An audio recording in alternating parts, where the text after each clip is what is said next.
What chapter are we on, Rabbi? Well, we're at chapter one. We're at the very beginning. We are beginning the book of Exodus, Shemot.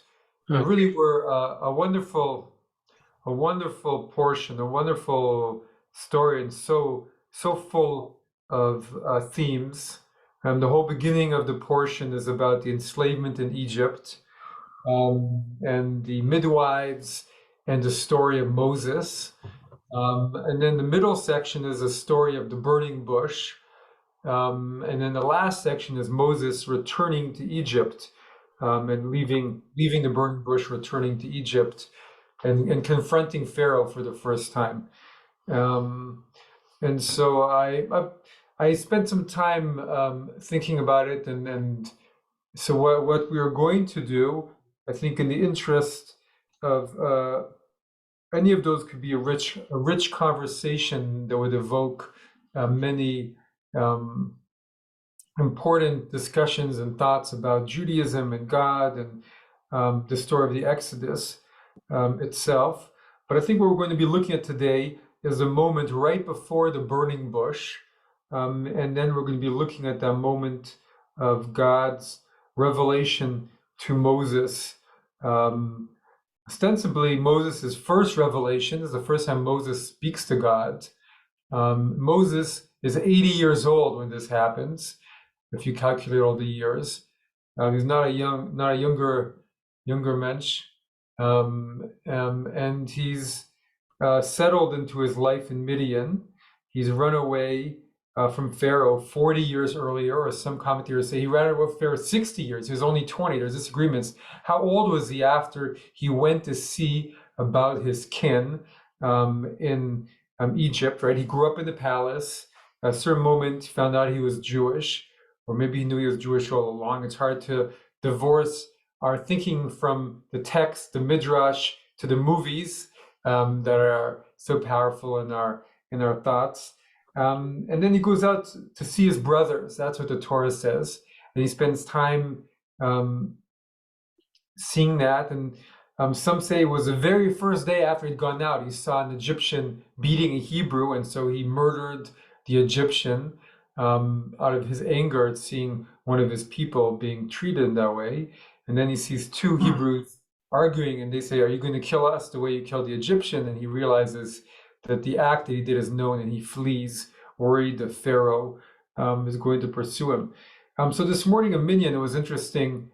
Gary Belenky read a midrash that he'd written, and in it he talked about Moses' inner thoughts. What was Moses thinking, going into the burning bush and going into all of this? But one thought that Gary had, which was interesting, was maybe he really felt, I'm not Hebrew enough. I don't speak the language. I I'm not I'm not worthy because I'm really Egyptian. Which is a thought we don't always bring to it. Um, but what I also want to how we're going to frame this conversation by beginning by talking about a set of verses that come right before the burning bush that are very, very important theologically, and to really get to some of the big theological questions about the exile and the enslavement in Egypt, which is right where is God during all of this enslavement, right? Where is God um, during all these years? And there's a lot of disagreement, and the calculation is hard to quite get right.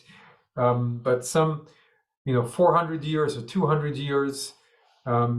Some say the 400 years began when God spoke to Abraham and told Abraham, your descendants are going to be in a foreign land, and that's when the 400 years begin. But whatever it is, they become their slaves for a good amount of time, and their new king arose in Egypt who did not know Joseph, right? Joseph brought them down to Egypt, and with this new king who did not know Joseph begins the process of enslavement. And when exactly that enslavement begins, we don't know. Hard to calculate. And when, even from a point of view of at what point did it become enslavement? How did it all start? When was the date? I mentioned the minyan this morning with the Shoah. When did the Shoah start? Was it when the Nazis came to power? Or was it Kristallnacht? Or was it the opening of the first gas chambers or Auschwitz? Or when did the Shoah start? So same with the enslavement. It was a process. But we're going to begin with the crying of the Jewish people out to God, and of God hearing their cry. And the way we do this class is we talk about it, and then we're going to go back and see what the commentators say. Anybody have any thoughts, even before we begin, about the enslavement in Egypt? Something that struck me about this Parsha is the span of Moses's life. I mean, we start with the Pharaoh who doesn't know Joseph. I mean, that's where we start. We start before Moses's birth. And then by the end of the Parsha, we've got the burning bush and God is talking to Moses. I mean, there's so much here. Like you said, it's almost overwhelming as a Parsha because so much happens, right? Moses's lineage is established, then he's born, then his rescue, and we don't know anything about how he grows up Egyptian, right? I mean, a lot of this is his self-discovery of, oh, I'm not Egyptian, right? I belong to this other people here. And there's just so much turmoil and so much internal conflict that's going on. It's like the birth of a people is what I keep thinking of when I read this expanse of this one patriarch's life. It's a lot. It's a lot. It's a lot, and one of the mysteries when one reads the Torah and not having been to it for a while is you know, I read, there's 10 pages on sacrifices, but half a page on Moses' life. And how does it, couldn't you give me a little bit more on Moses' life, a little bit less on sacrifices? Against the details of the blood and which flicker of blood and which offering is given for which sin, and give me a little bit more on Moses' life and who he was. I do wonder if they didn't leave a lot of things unsaid in order to generate people thinking about what's going on. Talking about the stories of, the things around Moses. Think, like, why did his mother put him in the basket in the river? What did she really expect to happen? And they talk about the Pharaoh ordering the death of all the children, but there's no mention of any real deaths of any children in the story or anywhere in the Torah. And I was thinking after hearing Gary this morning and your comment about when Moses began thinking that he was a Hebrew and he goes among his people, did the people that he meet sort of start playing Jewish geography with him? It's like, you're Moses? Who is your mother? Who is your father? Who did you know? To try to establish his credentials as a Hebrew. There's lots of interesting things, to the stories that are unsaid, which give you a lot of room to interpret and have fun with.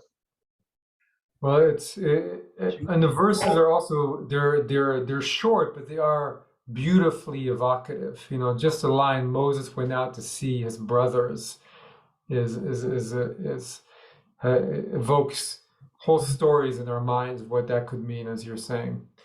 And I mean one place the Parsha does spend a lot of time, as we'll see, is in this conversation between him and God. That's the Parsha fully opens that. And as I'm thinking, I'm wondering, is this the conversation between a human and God that's the longest in all of our scriptures? I mean, could be that the revelation this we see this is God doing the most speaking. I mean, God speaks to Moses other times when there's big trouble, but this is a long conversation that God has with him for God. The whole Abraham and God have shorter conversations. Isaac and Jacob barely speak to God. And then, the prophets speak to God, but there's also short bits here and there. But Moses, he has long dialogues with God in different places, and this is probably the most striking one. And it reveals to us more about God in some ways than almost anything else in all of our scriptures. So I think we're going to begin, unless somebody else has any thoughts or comments. Just from a personal perspective, I always like that comment about a new king arose over Egypt who knew not Moses. And when I became president in 2000, I didn't know everybody in the congregation, or they knew not me. And so in my first letter in the bulletin, which it was called, then I wrote that and said that then it would be my business to learn to know everyone. Very nice. I did it. Yes. Well, it really is. It's a beautiful line, isn't it? Because it totally tells you what happened, right? And then that when a situation can be in a certain way, but all it takes is a new leader for everything to change, or just circumstances change. I mean, that's part of the lesson of this story, right? Circumstances change. And Joseph was celebrated in Egypt. He was beloved, right? He was second. Everybody knew who Joseph was, and the king. I said Moses, I meant Joseph. Right. And Joseph, but then eventually people forgot who Joseph was, and suddenly the slaves were no longer, the Hebrews were no longer friends, but a big group of people who were strangers and seemingly powerful, and they had the best lands, right? It says the Pharaoh gave them the best lands so suddenly that's a shift. How long did that shift take? But one can easily see how that would happen. Just knowing people, right? Knowing how we all work. All right.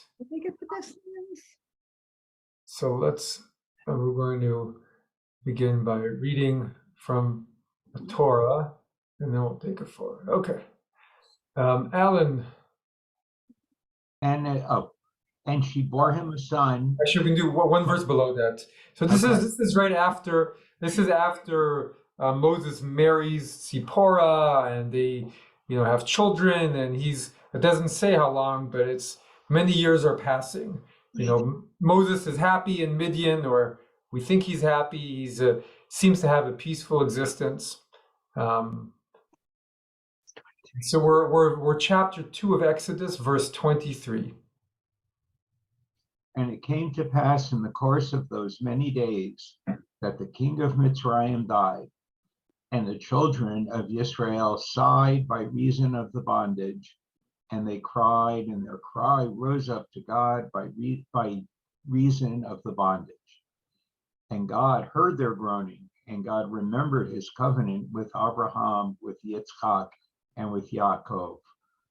And God looked upon the children of Israel, and God apprehended. Now Moshe kept the flock of Yitro, his father-in-law, the priest of Midian. And he led the flock far away into the desert and came to the mountain of God, to Horeb. And the angel of the Lord appeared to him in a flame of fire out of the midst of a bush. And he looked and beheld the bush burned with fire, but the bush was not consumed. And Moshe said, I will now turn aside and see this great sight, why the bush is not burnt. And when the Lord saw that he turned aside to see, God called to him out of the midst of the bush and said, Moshe, Moshe. And he said, here I am. And he said, do not come near.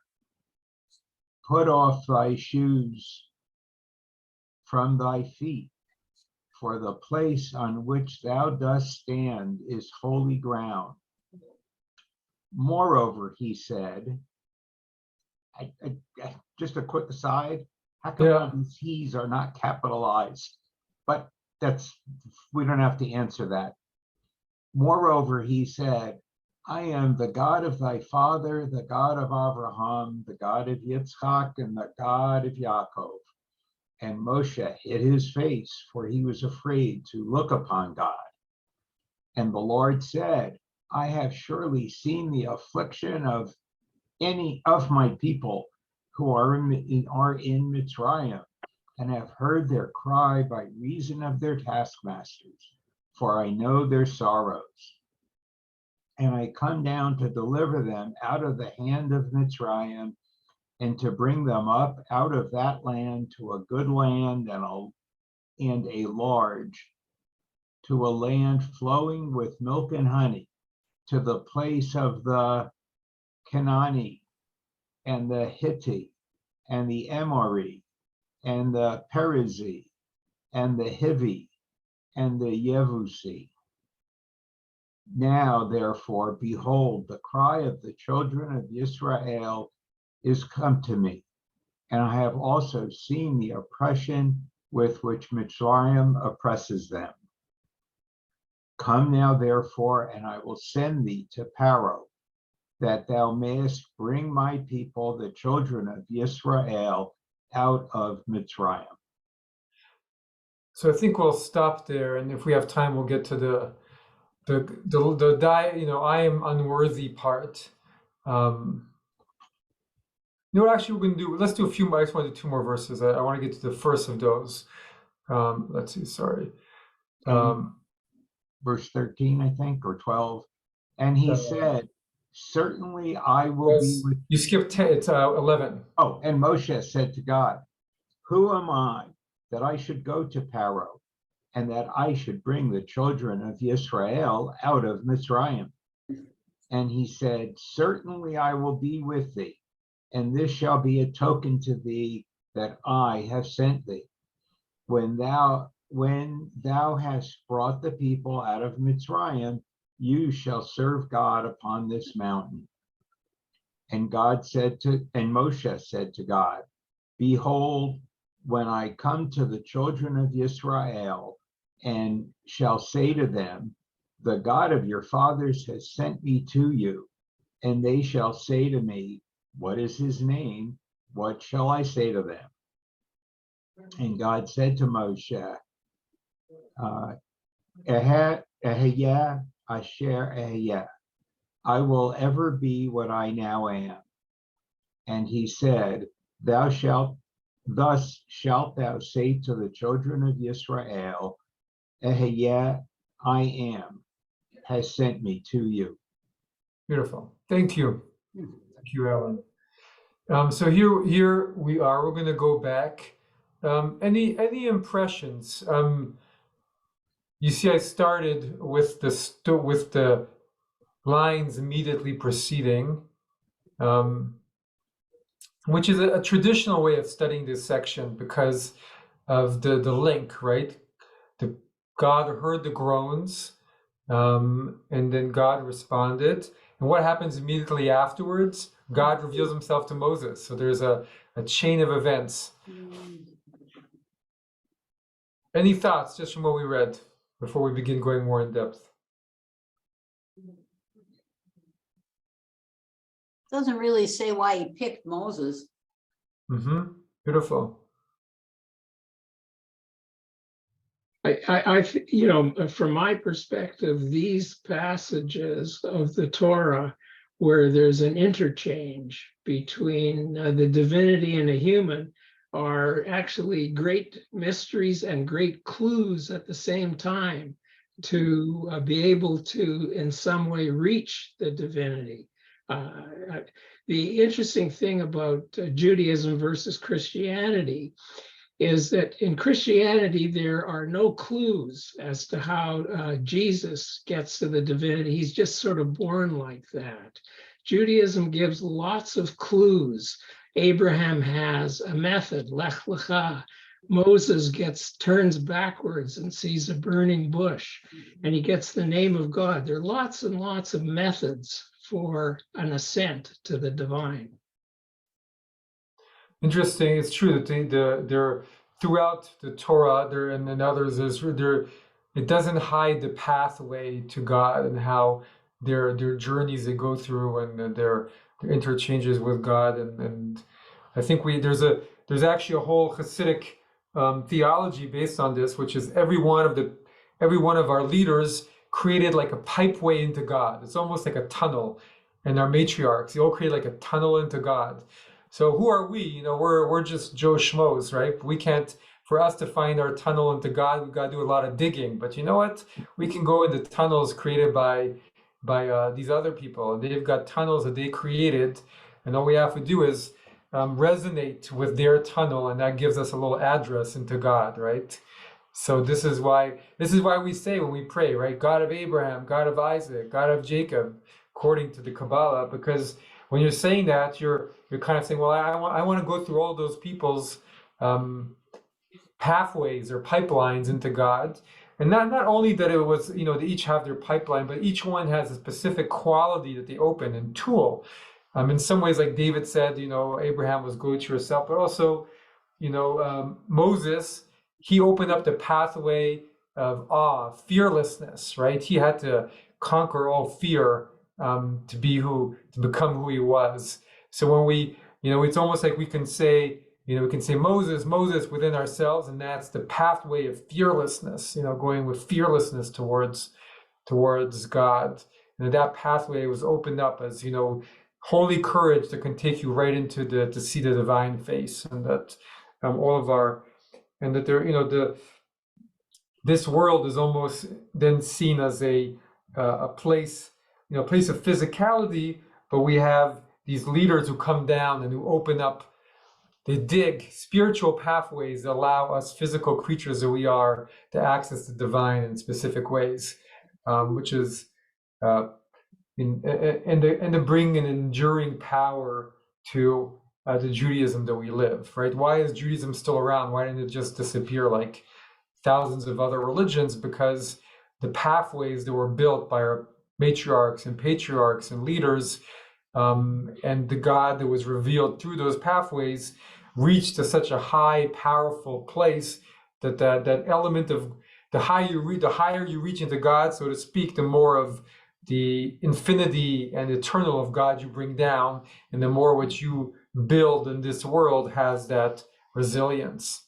It's almost like, you know, are you going to build out of brick or out of straw? It's like the three pigs story, right? So, you know, the further you go into God, you're building a house that's made out of really strong bricks. So a long segue, but I think really interesting Kabbalistic stuff. However this scene came to be, it's a very powerful one, because, you know, Moses is out by himself in the desert. And I don't know if this was during the day or at night under the stars, but there's just Moses and the sheep, and then you get the voice of God. And it would have had a whole different feel if he was sitting around the campfire with his family or with other people, and, you know, he started hearing voices And seeing things, right? and seeing things, right? What do you, so it's set up in a particular way that has power to it. So he's tending his sheep, and he has what about it makes it powerful for you, Alan? You know, that there's no other distractions. He can't think that, well, he could think that he's hearing voices, but what I mean by that is there's no one else whose voice he could mistake for that of God. Or, you know, it's not like he could say, did I hear Yitro and mistake him for something else, or there's no other distractions. It's just him and the bush and the stars, and he's got to pay all his attention, or he's got to put all his attention to that. So could you imagine yourself, anybody, you would have a similar reaction? What would you have a similar reaction to Moses? You're a shepherd, or you're following a sheep up. If you can't imagine being a shepherd, you're following your dog running up the mountain. Say, "Hey, where are you going?" You're going after your dog, and you see something strange. I would have personally, I think I would have a hard time with it, just because we're in a whole different world with a whole different set of experiences and knowledge.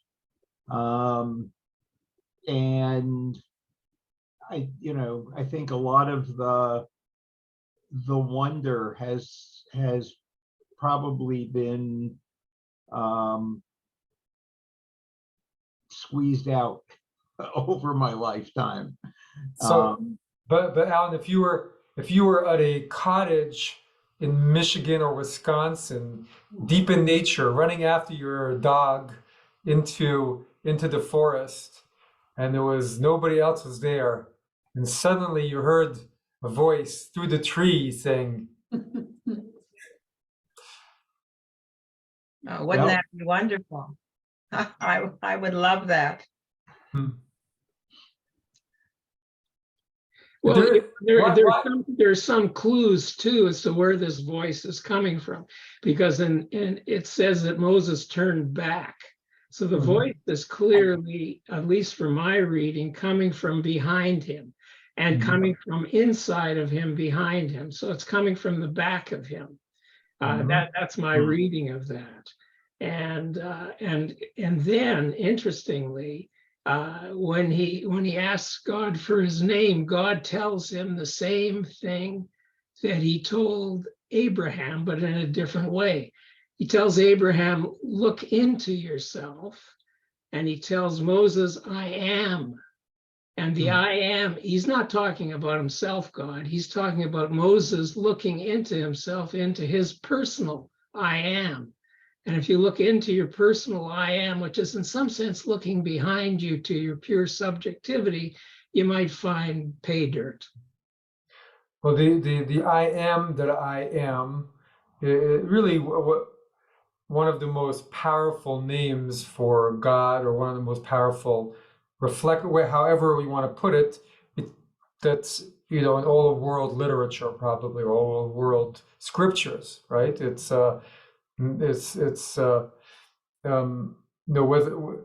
pure consciousness, or however. It was interesting in this Koran Jerusalem Bible translation of I am that I am. I found it was different than usual. And we could talk about that a little bit more too.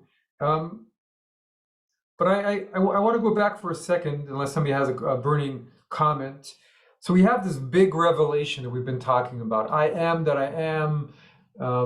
God, the setup is so dramatic, right? God didn't just talk to him while he was having his morning midnight coffee and eating pita and hummus for breakfast with Tzipporah and Yitro. He took him up in the mountain and took him up and had this light it's very, very powerful. Maybe one of the defining moments in the Torah, and for the faith of a billion people, at the moment. So at this moment, and before we have this idea of God hearing and seeing the groaning of the people, and then the suffering of the people, and responding to it. How does that strike people? That God hearing, how did that strike people? God hearing the cries, or responding, remembering all of that. I have a question about that, and I don't know if it can be answered. It might be just rhetorical, but how did how did God allow the people to become entrapped in Goshen, in Egypt, right? I mean, they go down, Abraham, Jacob, I guess, goes there because there's a famine, right? And Mizraim has all this grain, right? Because they've actually moved into agriculture while the Hebrews are they're still shepherds, right? Mhm. They're still shepherds, which is why they wind up in the land of Goshen in the first place, because Joseph put them there, right? Joseph says to them at the end of Exodus somewhere, the Egyptians, Just, they really hate shepherds. So Shepherd. I'm going to put you off here in the land of Goshen where you'll be to the side and nobody's going to notice you, right? But then the new Pharaoh comes and all this stuff happens. And Lord says to Moses, wait a minute, I'm going somewhere with this. The Lord says to Moses, I have come to rescue the people. I am the Lord your God. I have heard the suffering. I'm going to rescue them. Now you, Moses, you got to go and go talk to Pharaoh. And Moses is like, who, me? It's almost, I can't shake the centrality of God's actions in this. I mean, it's almost as if Moses is, well, he's being used by God, clearly, but I'm just, Yes. how did they get stuck there for 200 years, right? I mean, I guess. Why did God allow it? Why did I mean, did God? Jacob was on his way to Canaan, right? I mean, that's where he was. He was staying in Canaan. He's sent back to Mesopotamia to get a wife for himself. I mean, I don't see how they got stuck there for Why did generations. God do it? Why? Nancy, you know the expression, God helps those who help themselves? Maybe there was just this, that they didn't do anything to try and get themselves out of it. Or maybe a character like Moses has not yet appeared, because the relationship between Moses and God may be not as one person to something that's completely other. Okay, so maybe Moses was ready to have this divine experience because he was Moses.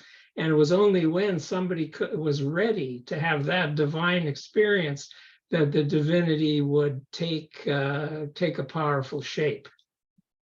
Okay, so God needed a partner. God needed. Right, which is similar to which brings together Nancy and Norma's comments, right? God needed someone who could do the work, who was willing to help themselves. And Moses went out there and he took out the Egyptians. So he had a little oomph to him, and he was, but when, did God plan Moses' birth? And why did God only hear the groaning at this point? Was there groaning, were they not groaning 100 years before? Or is there a moment when the groaning really is it like a child who calls out to their parent, Abba, Abba, and the parent is busy cooking, or doing something. It's like, okay, whatever. And finally you go, Abba, and suddenly, what's going on? And is that what it's like? But it might have been that Moses heard the groaning of the children of Israel at that point. And Moses heard it, and therefore God heard it, because Moses is not completely distinct or disjoint from the divinity. Now that, I don't know how formal Judaism feels that way, because formal Judaism likes to have the divinity as a completely distinct entity, distinct from any human being. But there are aspects of Judaism that probably see some sort of a blend between somebody like Moses and divinity. So Moses is ready to hear the groaning of the people, and divinity hears it when Moses hears it. That's my look at that. Which would explain the whole narrative about Moses killing the Right. slave Right. overseer, right? That's the first time he rises up against Mitzrayim, right? By killing that that Egyptian. Well, Moses is very has. I mean, it's hard to look at text without all the layers we have from the world we live in and the stories that we have. But the story of the basket Moses' birth clearly gives us a sense of Moses being special, right, from birth. Yeah. He's not. He's special. He's not just like some random person, right? Who then got called, but he was saved in the basket, right? The word for basket is the same word as ark, Noah's ark, a teva, and it's made with the same materials as Noah's ark too, and the when he's born, it says that she saw how beautiful he was and she couldn't hide him. And so it's very easy for the commentators to say, what does it mean she couldn't hide him? Well, his face was so full of light. Rashi says that it's lighting up the whole house. Put him in the closet. This boy is lighting up the whole house. He's a 40-watt bulb, right? He's a 40, he's bringing too much attention to us. And then, when they saw him in the basket coming up, why did the daughter of Pharaoh rescue him? Why didn't you just say, hey, this is daddy's decree, put him back in the water? But she saw he was special, and so there's a sense of, even the Midrash, right? There's a Midrash that why did Pharaoh come up with the very enactment to kill all of the baby boys? Because his magicians had a prediction, I think this made it into the movie, that a savior will be born to the Jews. This is a midrash, right? A savior will be born to the Jews. And so he said, well, I'm going to stop that from happening. So I'm going to kill all the baby boys. And that way the savior will be sure to be dead. So there's a sense in the story of a fate, right? Moses is a fated.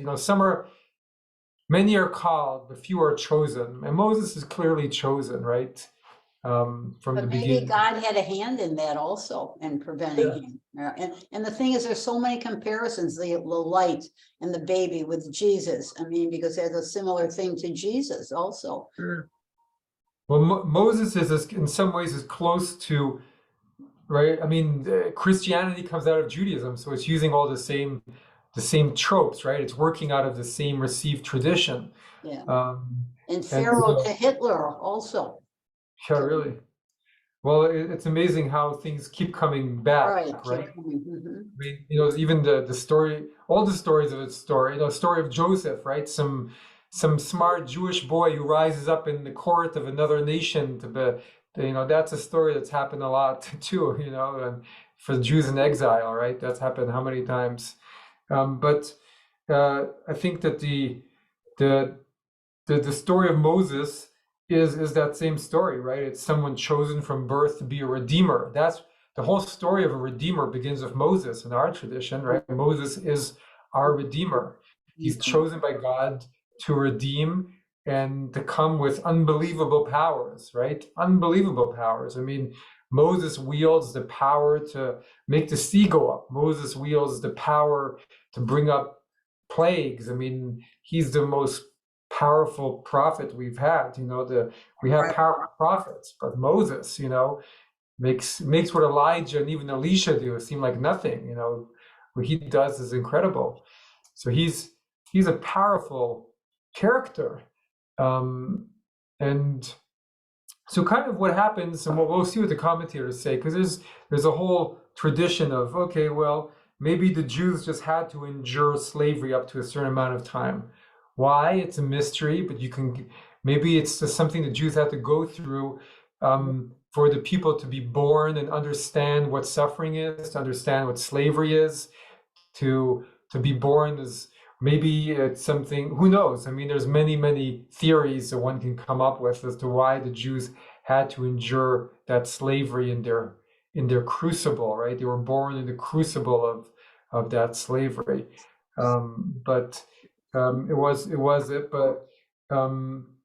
a certain point, their cry came, and one Jewish theology that comes out of this is that according to the cry comes a response, right? The cry from the slavery, so acute, the response is Moses, right? The response is this God coming down. And it can, the modern comparisons are uncomfortable to talk about in some ways.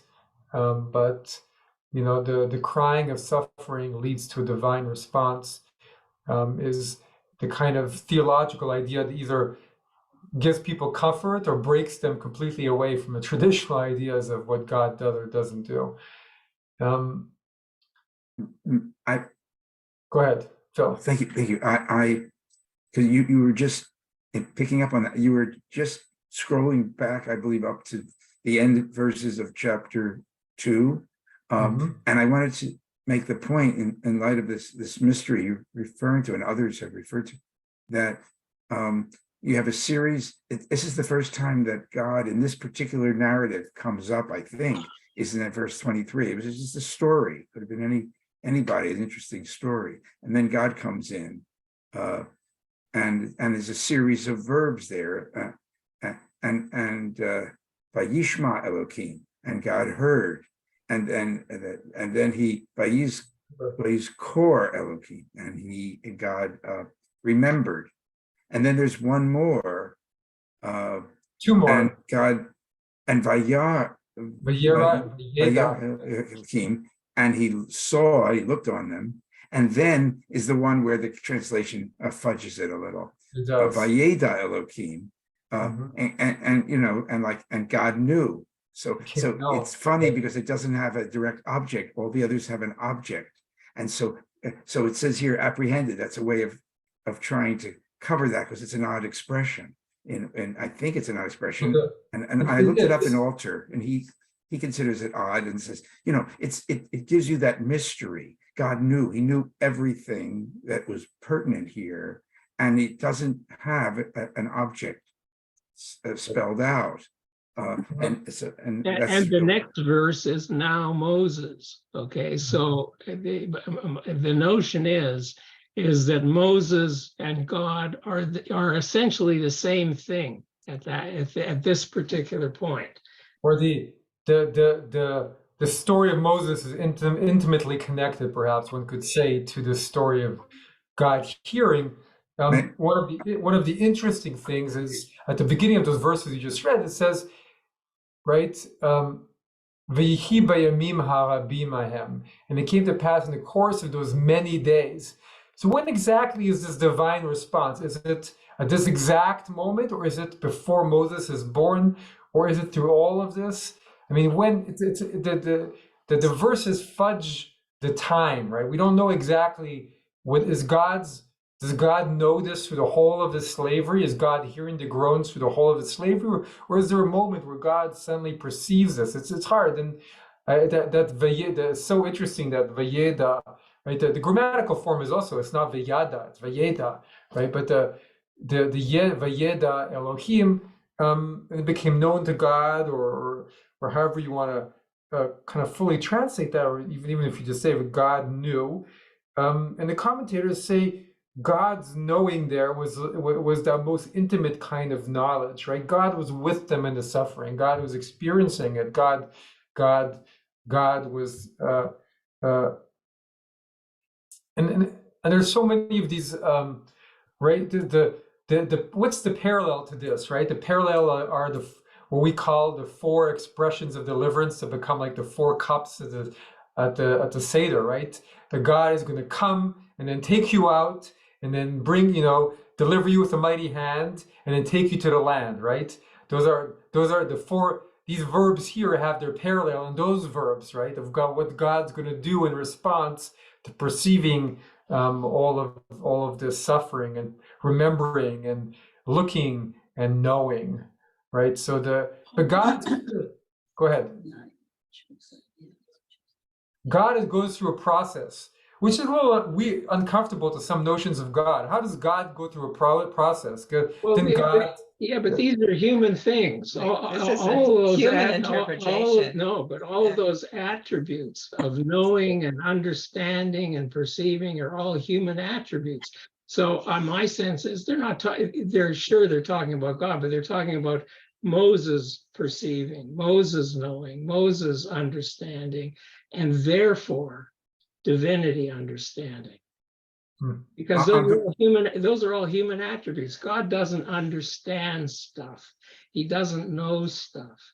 This doesn't make any sense unless you have a totally sort of humanoid sense of the divinity. David is getting into interesting territory here.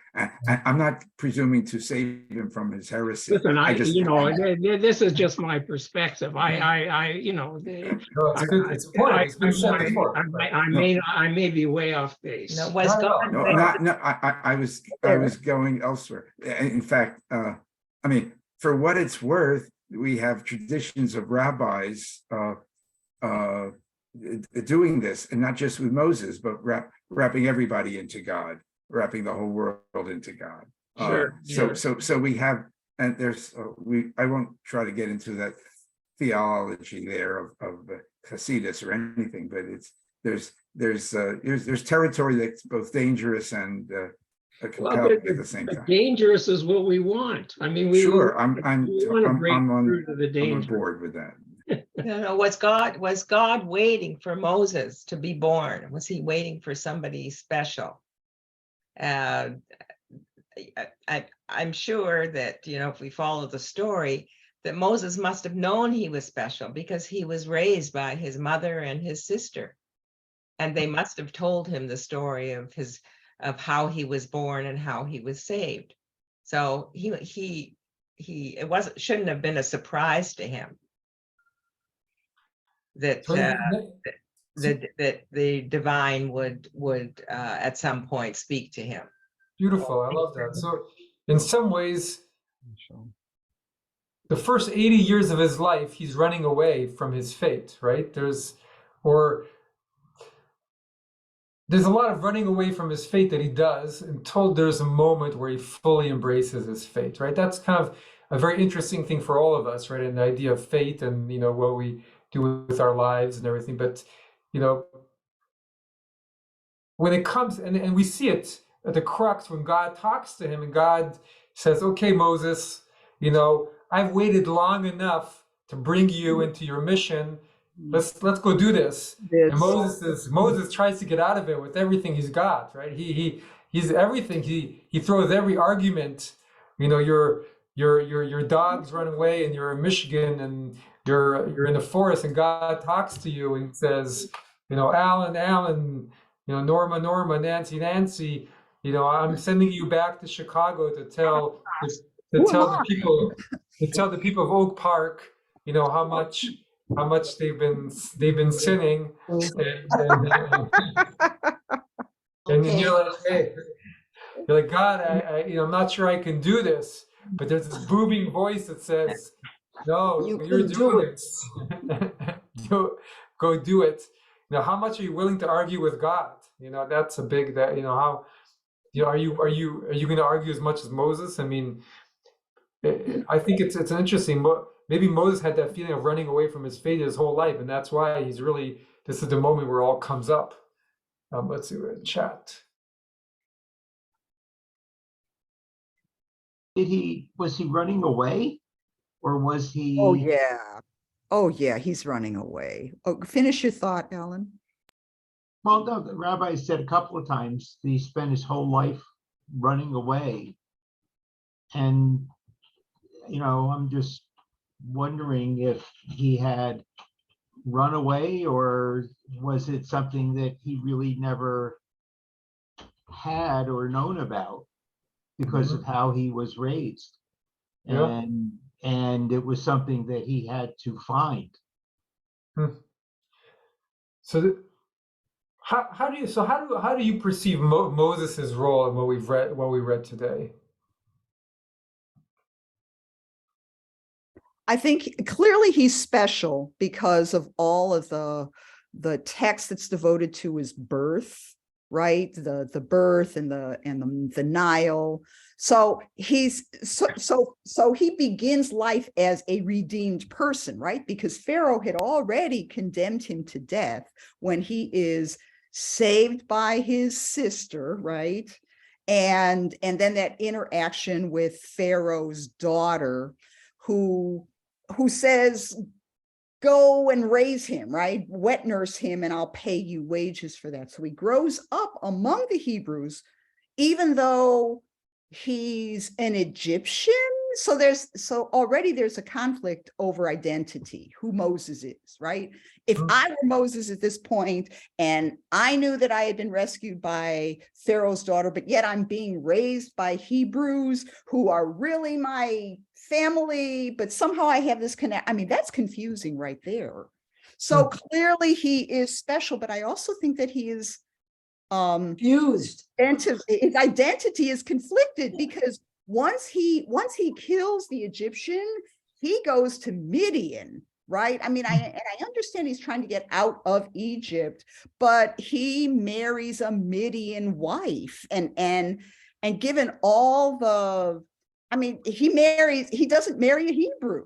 He doesn't marry a Hebrew, which could explain why he gets divorced later, right? But he's an alien his whole life. Yes, that's my his whole point. life. That's my whole point. life, Thank you, Rabbi. he's othered. He's an alien. His identity is confused. Yes, Yeah. yes. But he's And- like searching. How does he know? Like when he goes into the desert, it's like, how many people I know who have gone to the mountains in the Himalayas or whatever to find themselves, or to, Yes. to meditate, to pray. And maybe he knew he had some obligation to do something, but he didn't know how to bring it out or where to find it. And, like Nancy said, he's just conflicted. Is he a Jew? Is he an Egyptian? Who is he? And so, right, he could have turned, he didn't have to turn aside, but maybe, he was searching, as you're saying, he saw the sheep go, he followed the sheep. We don't all follow the sheep, right? He followed the sheep, he went to see the bush, he turned aside, when he heard the voice, he didn't say, "Oy, I'm going to run away." He went to see, right? He said, "Here I am." He said, "Hineni," right? He said, "Here I am." So he was finally ready. Maybe it took those 40 years in Midian for him to be ready. Now, God waited for Moses to be born, then waited for him to be ready, right? His father-in-law was a high priest of Midian, so he was. And one interesting thing from here, talking to his confused identity, God gives him an identity at the bush, right? God tells him, "I am the God of your father," right? So he's saying, you're wondering who your father is. Is Yitro your father? Is Pharaoh your father? But I'm telling you, thy father. And then he says, your father isn't just Amram, your father is Abraham, Isaac, and Jacob, right? He doesn't say Avotecha, he says your father in the singular. He says, I am the father of your father, the God of Abraham, the God of Isaac, the God of Jacob. And so he gives him an identity at the moment. He gives him a lineage, he gives him a place. He says, finally, I'm telling you who you are. I am your God. But he also says, he's the God of their fathers, but he also says, I am, right? You're a being, you're just consciousness, you are. And so being Jewish has always been about both of those. We are children of our patriarchs and matriarchs, but we're also just a human being. I am, and we balance those two identities and those two sides of being Jewish, right? A sense of particularism and of universalism at the same time. And I also want to bring, Octavio sent me a message saying, right, God was also doing this because he wanted to get them to their land in a particular circumstance and way. And the story of the Jewish people wouldn't have happened this way if it wasn't for this story, right? So this story had to happen on some level and continues to inform who we are. There's a section there that says Moses hid his face, his own face, because he was afraid to look upon God. What does that mean? Why would he hide his face? to be fearful of looking upon God? What is the esoteric meaning of that?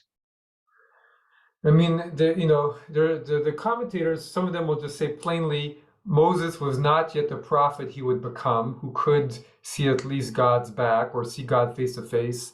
God, he was at the beginning of his prophetic journey. So at this point, he couldn't behold that light. He couldn't. Well, okay, but why would he be hiding his own face, not to look on the face of God?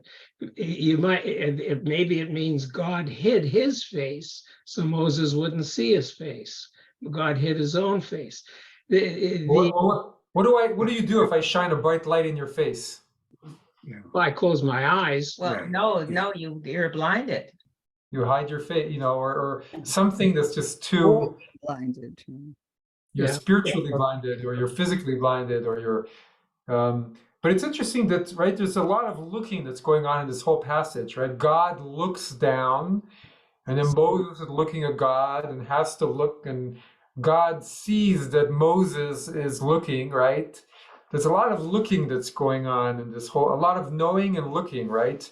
For I know their sorrows, right? God, the whole book is called Shemot. Maybe I'm wrapping it up, but the whole book is called Shemot, which means names. And maybe the whole book is about the people coming to know who their God really is, right? Just as God knows them and their suffering. Also for Pharaoh to know who God is, right? God's name. Because Pharaoh is about to say, I do not know who this God is. So Pharaoh comes to know who this God is.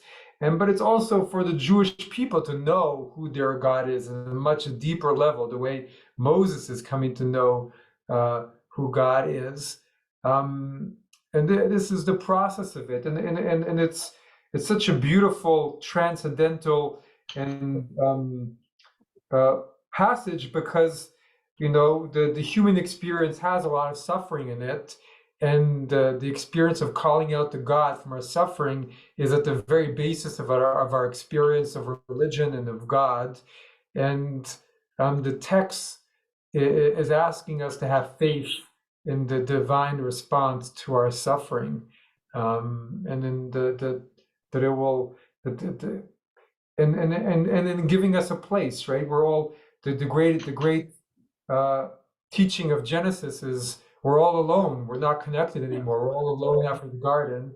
So how do we each find our belonging, our identity amidst our search? And the burning bush tells us if we're seeking, God will give us our identity and our way, and maybe help us out of our suffering. So For those of us who walk through Oak Park at a certain time of the year, those bushes, they're all over Oak Park. I've sent you The pictures of burning those bushes. turn red, Yeah. right? And it reminds me Oak bushes. of who I am. Very good, Norma. Bushes. Yeah, that's a good point. Yeah. well, if anybody hears God's calling to them this week, Let you know. let me know. A fast email to the arbiter of that, the rabbi. Yeah, maybe he has And, email now, David. Go on the corner of Oak Park Ave and Lake Street and make the divine message be heard through all. Thank you, everyone. Thank Very you. good. Thank you. Rabbi, thank you, class. Good to Have see a you. good Didn't week. even get to didn't get to the Rabbi. commentaries this week. Thank you, and We are the fascinating. commentaries this Yeah. year. Yeah, that's right. That's right. Thank you all for joining. Thank Thank you, Octavio.